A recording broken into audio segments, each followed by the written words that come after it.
3,306 calls just on Saturday.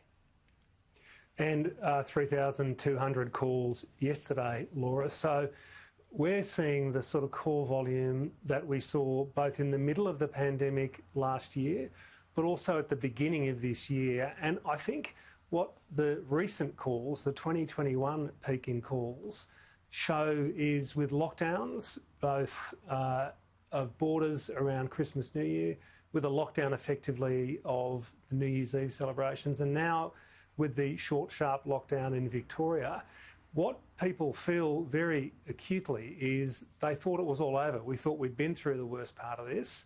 We thought we were getting through to the good part and that life would get back to normal. And then bang, out of the blue, one of these things hits and people get locked down again, and they find it very hard to take.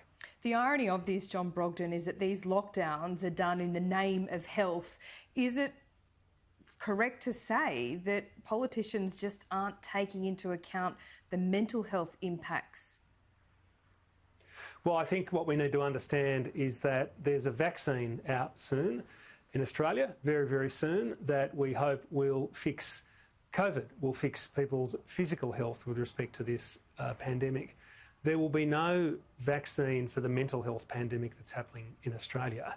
And what we're seeing now will continue for some years to come because many people's lives have altered forever, and in many cases in a way they hadn't planned and they didn't want.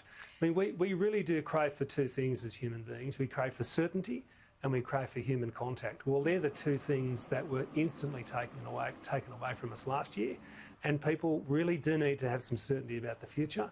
And when lockdowns come in, as critical as they are and as essential as they are, we need to understand they do have a very specific and direct side effect, and that is on people's mental health, because we're taking away from people some certainty, we're taking away human contact, and we're putting them back in a very vulnerable position. So for most of us, we did okay during the lockdowns. We're doing okay during COVID, but for many people, they've lost their job.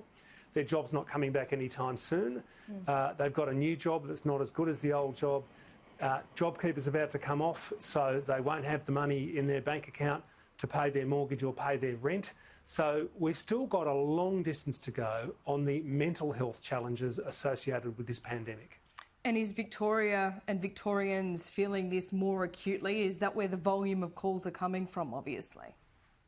That's right, Laura. We're seeing an increase in calls coming out of Victoria just over the last few days. We saw it, I don't know whether it was 8 or 10 months ago, right at the beginning of the lockdown there, when the public housing towers were locked down immediately, we saw a significant increase in our calls out of Victoria. So the good news, I guess, out of this, Laura, is people are putting their hand up and they are asking for help. That's the very good news. My message is nobody should suffer in silence. It's okay not to be okay in these extraordinary circumstances. Very few of us have lived through anything like this. So it's okay not to be okay, but don't suffer in silence. So in one sense, it's a good thing people are reaching out, but it reminds us time and time again that people's mental health is under pressure during COVID as much as people's physical health is.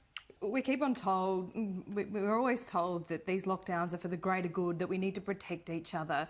But is there simply a bit of a blind spot here? I mean, not all of us live in homes with backyards. Not all of us live somewhere where we can access parks. Not all of us have, indeed, a safe living environment. Is that being lost in all of this? Look, I think it is a casualty of this, but I think it's one that people do understand now, and governments have funded organisations like Lifeline with more money than ever before to answer more calls and provide more services, and that's across the board as well. People can contact psychologists by video and phone conference, which they couldn't do before. So things have changed and things have got better. But you're right, you're absolutely right, Laura. When I hear lockdown, what I hear from many people is enforced loneliness, because many people live alone. There's no one else in their circle. Maybe their partner's just passed away. They could be an older person.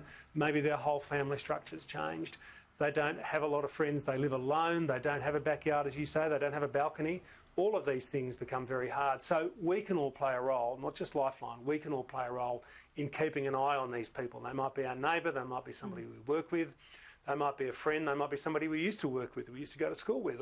We can reach out and help these people. But we are prioritising the physical health of Australians through the reduction and hopefully elimination of COVID in Australia.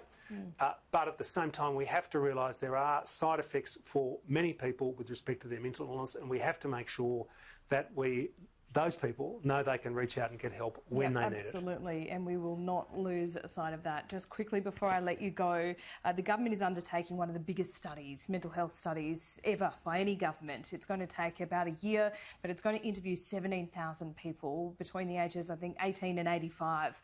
What do you hope to get out of that? What does Lifeline need in terms of data from that?